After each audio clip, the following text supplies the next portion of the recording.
अस्सलामुअलैकुम, welcome back to my YouTube channel.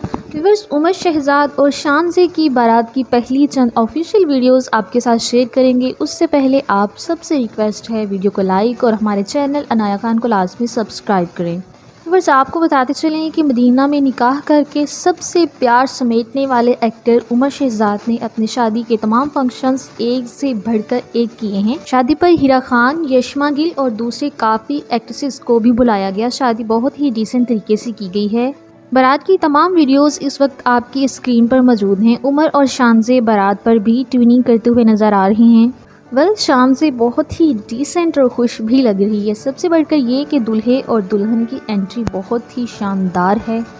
ये शानदार और बहुत ही प्यारी सी जोड़ी शादी के तमाम फंक्शन में ग्लो करती हुई नज़र आई है। हम उमर और शानज़े की तमाम वीडियोस आपके साथ गाहे बगाहे शेयर करते रहेंगे।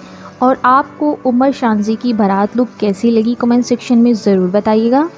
और आप सबसे रिक्वेस्ट है हमारी वीडियो को लाइक और हमारे चैनल अनाया खान को लाजमी सब्सक्राइब कीजिएगा। मिलते हैं किसी और इन्फॉर्मेटिव वीडियो के साथ, तब तक के लिए बाय बाय।